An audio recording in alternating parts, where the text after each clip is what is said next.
I don't know what kind of getup you wore back in that city, Grandma said, spitting out the word city as if it were poison. But you'll find kids in Farmingdale don't dress like that. It was an effort not to roll my eyes. How did she know what kids wore? When was the last time she had hung out at the local high school? I'd be willing to bet it was back when grace was still the word. I looked longingly at the front door, wondering if I could just make a run for it.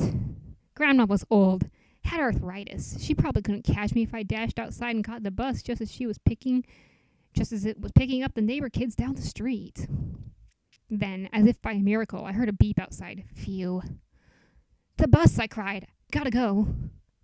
Grandma leaped in the front door, effectively blocking my escape. For a lady approaching 70, she sure could move quickly. Not so fast, she said. I'll drive you. She folded her arms across her chest. After you change. But, no buts. Now hop to it. My shoulders slumped. I wasn't going to win this, was I? I trudged over the stairs, not feeling, but my feet feeling like they were made of lead. Out the window, I caught the bright yellow vision of freedom pulling away from the curb. You know, I remarked as I climbed the stair by stair, I don't have anything in my closet you'd possibly approve of. Seriously, most everything I own is black. But Grandma had already thought of this. Don't worry, sweetie, she replied immediately. You can borrow some of my clothes. I stopped walking.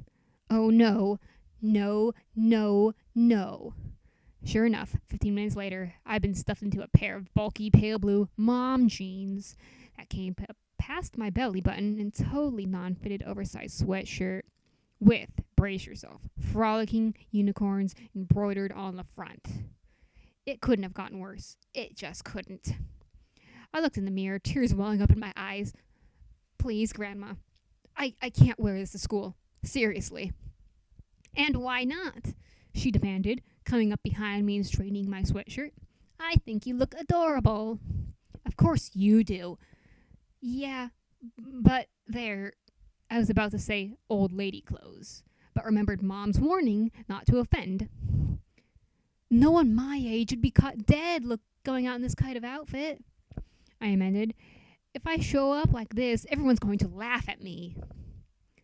If they laugh at you, then they're not your friends, Grandma huffed. Real friends don't judge people by what they wear, but what they're like on the inside. There was a huge, gigantic flaw in that argument since she was the one who made me change clothes in the first place. But I realized it would do no good to point it out.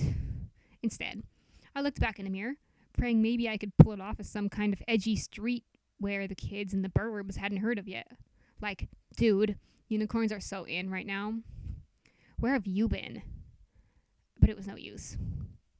Well, I might have slid by with the unicorn thing. There was no way mom jeans would escape notice.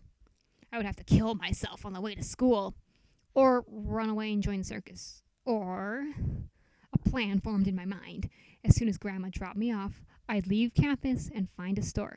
There had to be stores around somewhere. Buy a decent outfit and head to class. I might have to miss first period, but it would well be worth it. Okay, let's go, Grandma said, jingling her keys. Feeling better at having a plan, I joined her in her ancient Toyota and let her drive me to school. 10 minutes later, she pulled into the parking lot. I looked up at the brick building on the hill. What could it be like? Would my teachers be cool? Would I find new friends? I looked down at my hands and realized they were shaking. I wished for the 1,000th time I'd been wearing my normal clothes. I would have felt a hell of a lot more confident dressed as me. I exited the car, thanking Grandma for the ride. To my dismay, she pulled the key out of the ignition and joined me on the curb. I said, looking at her smiling face with concern. What are you doing? I thought I'd walk you into the office, she replied, obviously pleased with herself. Oh God. Oh God. You really don't have to. I insist. Of course she did. She also insisted on grabbing me by my hand, and when we crossed the street and her iron grip didn't loosen as we approached the school, the sinking feeling in my stomach was getting worse. I could feel the stairs as soon as we reached the school entrance and heard the snickers. Not surprising, I guess. How often did you see a grandma dragging a unicorn-clad girl through the front doors of your local high school? They all probably thought it was special needs. We'll go to the principal's office and get you your schedule, Grandma explained as if I were a 5-year-old on her first day of kindergarten. I hung my head and prayed for some kind of divine intervention. Maybe I was only dreaming. I'd wake up any second now, cozy in my bed, realizing this was all just one big, long, horrible nightmare. But no such luck. I was really here, and that nightmare was my reality. We stepped through the double doors into a sea of lip-glossed Barbies and Tom Brady wannabes. I did a double take.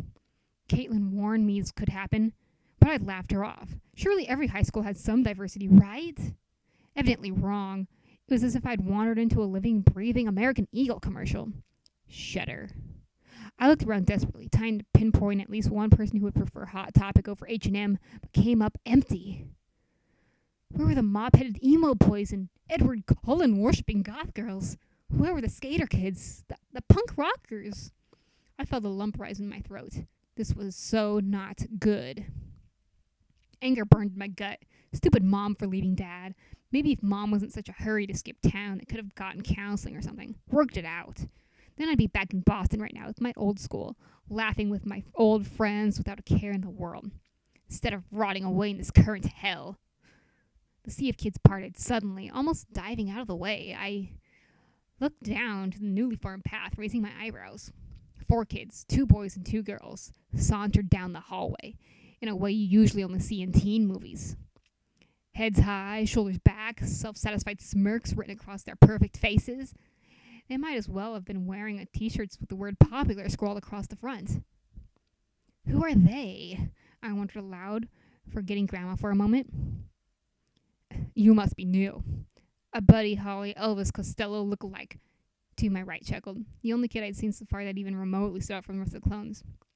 That's Hannah Dustin's High Royal Court. Billy, Chad, Lucy, and Chelsea, in that order. They pretty much rule the school. That much was obvious, given the odd stares of the rest of the kids. I studied the 4 of them closer. Lucy wore a cheerleading outfit, no shock there. Chelsea, on the other hand, was channeling her inner Jackie O, dressed to impress with a pristine pink suit, complete with a requisite string of pearls and a dainty white clutch in her well-manicured hand. It should have looked old-fashioned, but the girl totally worked it.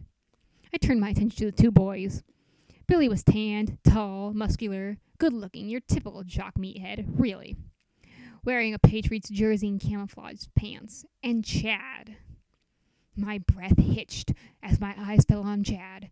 He was tall, too, but lean, like a cat, almost, carrying himself with the slinky grace of a model or movie star. He had curly blonde hair and piercing blue eyes, framed with long, sooty lashes, a chiseled face with perfectly sculpted cheekbones, and a full mouth that looked perfectly kissable. I shivered. Utterly delicious. Not that it mattered. I mean, let's face it, even if I were dressed in my normal clothes and not some unicorn chic, no one like him was ever going to go out with someone like me. I was a skater kid's girlfriend, not homecoming queen. And this wasn't some bad 80s Molly Ringwald movie like Pretty in Pink. Besides, I reminded myself as I forced my gaze away from his beautiful face, he was probably dumb and spoiled, and used to girls fawning all over him. Good-looking guys usually were. Especially if they found themselves in the popular clique, as this guy had. I'm sure he would annoy the hell out of me the second he opened his mouth. Still, I had to admit, there was just something about him. I realized the 4 of them had stopped in front of me. Oh joy. Time to be sized up and judged by the popular clique. This day was getting more and more like a bad after-school special every minute. After the commercial break, I'd probably start drinking and doing drugs just to fit in, only to have my best friend die and my mother convince me to head to rehab and restart my life, friendless, sober, and alone. But strangely happy and peaceful about it all. Nice shirt, Chelsea sniffed, giving me a once-over. Yeah, I think my 5-year-old sister has one just like it, Lucy added snottily. Hey, leave the girl alone, Billy said with a smirk. It's obvious she's horny. He cracked up at his own lame joke. Get it? Horny? Like the unicorn on her shirt? He high-fived Chad, who seemed a bit reluctant to slap his hand back, or maybe I was just my imagination. In the meantime, the hallway erupted in laughter and jeers, totally egging him on. I could feel my face burning with humiliation as I stared at my feet, wishing to be anywhere in the world but here. I couldn't believe it. 2 minutes into my new school year, and I was already the class joke. I suddenly realized Grandma was squinting at Billy intently. At first, I thought she might be considering coming to my aid. But then her face lit up as she squealed, "Billy? Billy Henderson? Is that you?" To my new arch nemesis. I cringed. I had no idea what knew was coming. But I knew it couldn't be good.